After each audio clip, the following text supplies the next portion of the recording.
lately I've been as busy as ever. It got me to thinking, and this is something that is a common theme across the lives of many, and it's also a big argument for adventure maxing, living in the world, getting out there and doing things constantly, is that the only people who ever get depressed are people who give themselves time to be depressed. You know? Maybe it doesn't apply to everyone. I'm not like a social scientist, but you ever notice that most people who say they're depressed or they're feeling depressed, kind of just sitting on their asses all day? I don't mean that in a disrespectful way. It can kind of get you dragged down. You feel like you don't want to do much, right? So there's a kind of chicken and egg situation here, but bet you there's a lot less extremely busy people in the world who are depressed than the other way. It was said tongue-in-cheek, but Donnie Boy Trump, the president, he said that on, like, he was improving some medicine or something. It's a silly world we live in, where you got like the president and fucking Joe Rogan being like, we're going to approve this medicine that is going to revolutionize symptoms and change families.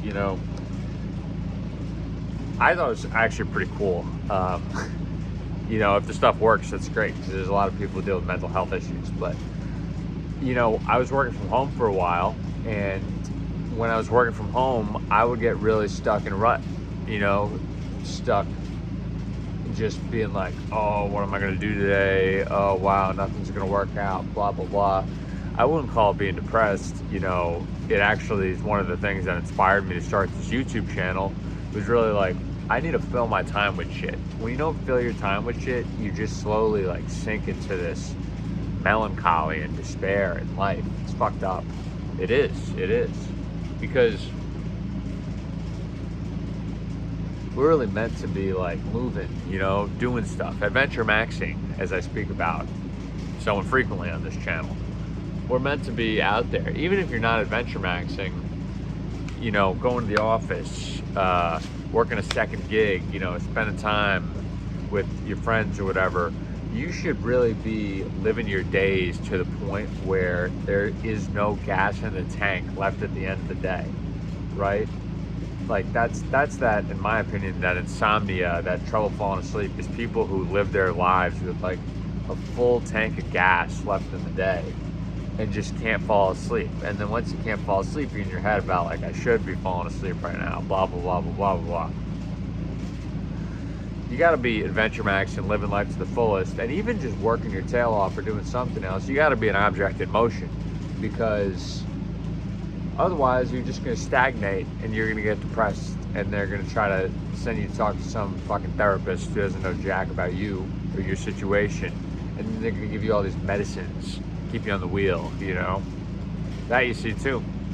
Those people, how many people you see get on these fucking anxiety medications and then they ever get off them and they're healthy again? That stuff is messed up. Really it is. Truly it is. I know a couple people who have been, put on those, a couple people who I know have been put on those medicines, and it's like, holy mackerel. You just never find your footing again in the real world. You never seem to. It's really sad. It's really sad is what it is. But I think those people, who end up with it, maybe you just got too much time to think. You know what I'm saying? Maybe you just got too much time to overanalyze your own situation and say, am I happy? Is this my purpose? The reality of it is, like, what if you spent every moment of your day like a whirling dervish, just sprinting around, doing this and that. You wake up, film a video, go to the office, make some breakfast, maybe not in that order, work through the day, make some calls, blah, blah, blah, get shit done, step out of the office, grab a coffee, grab a tin of Zins, Zinnichinis, go to a local fucking sub shop, go home after working late, just right blitz into dinner, get a quick workout in somewhere in the mix. Before you know it, it's bedtime. You've had the fullest of full days. I'm describing in some cadence my own schedule. But I've been a busy man before, and I've been a man with too much time on his hands before. And I'll tell you what, even though after a while being busy, you feel like you're getting burnt out or you feel frustrated, once you have too much time on your hands, you're like, really, fuck this. Like, that's when the rut starts to settle in. When you're busy, you really kind of believe you can do anything because you're just accomplishing so much. If you ever want something to get done, ask a busy man to do it, right? But when you're stagnant, you'll have all this time on your hands. It's relaxing for like 3 days. And then after those 3 days are up, you're really just, you're kind of at a loss, and you slowly degrade. That's what I've noticed. You slowly degrade. It's a sad thing, you know? And I think sometimes people will work very hard at the office, but they'll give themselves no time for hobbies. They'll have nothing they like to do that's both in the real world and out of the office. And that can be a problem too. I think that's where, you know, burnout comes in, is when you have nothing else that you are passionate about that you can focus your time on. Just pick up like chess or like sailing or some shit, you know what I mean? But being actually in the mix, working your tail off, having somewhere to be every day, I don't know if there's anything that's better for the psyche, better for the soul, ultimately, than that. Being able to contribute to others, whether it's a good day or a bad day, you know? Being able to actually contribute to others, make positive forward progress. That's really, it's where the juice is at, you know? It's where the juice is at, so. You gotta stay moving. You just gotta stay moving.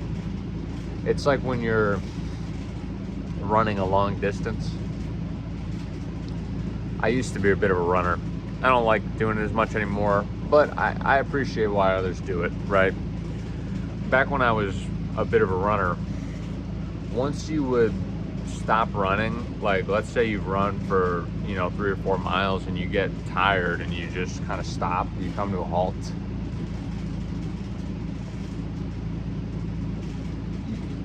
It's really tough to start the engine again after that. You're already tired and like you've already stopped. Whereas if you just kept going, the likelihood of you being able to actually power through and continue running, it would really be much higher. It would really be much higher. But if you stop in the middle of the sprint, you're completely fucked. So once you're an object in motion, once you're adventure maxing 24/7, and there's no pause button on your day-to-day activities and livelihood, really what it comes down to at that point is you just got to stay in motion and accept, I'm going to live a vibrant life with no room for any of that nonsense to get let in, all right? Some strange yipping going on in the distance here. Always dogs barking at things. All this yipping, you know, I like my backyard studio. Let me know in the comments if you find the yipping distracting. I can cut it out of the video. It makes the videos for an even more disjointed experience than they already are. But all this damn yipping.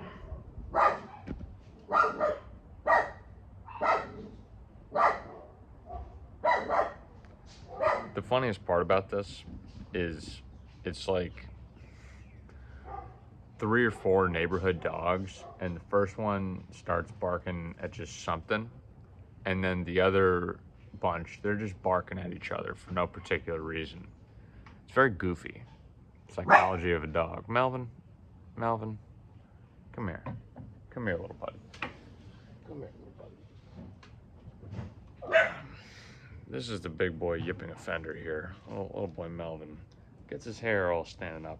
He doesn't even see a threat. There's nothing coming to get him. It's all right, little buddy. It's all right. It's all right, little buddy. Anyways, what I do admire about, it's funny, I have all these thoughts about dogs. Sometimes, frankly, they annoy me, even though I love them. They're just like, well, they're very simple, you know what I mean? Sometimes I wish you could speak English to a dog, because they like tearing stuff up and getting fluffing everywhere and going in the trash can and, you know, taking all the stuff out of the trash can. It's like, all right, that's kind of annoying. But it is very actually the embodiment of the philosophy I talk about of adventure maxing, and in this case, staying busy, because, you know, there's nothing to do at all. Boom. Time to just start barking at nothing, running around the yard, sniffing plants. I'm gonna tear up what's in the trash can. I'm gonna, you know, go run under the couch and choose some fluffing, some toys, you know. So they're very much the embodiment of going all in and just staying busy even when there's nothing to do at all. And for that reason, maybe there are depressed dogs, but I don't think it's to the same scale as humans, because they spend their time busy. They just fill the time up. They fill the time right up. So that's a very admirable trait. It is. It's a very admirable trait. And I have no further thoughts for you on this video. As always, it's been a little disjointed. I hope it's been fun for you to listen to. And stay moving, baby. Stay adventure maxing. Fill your time to the brim and notice how you no longer have time for negative bullshit.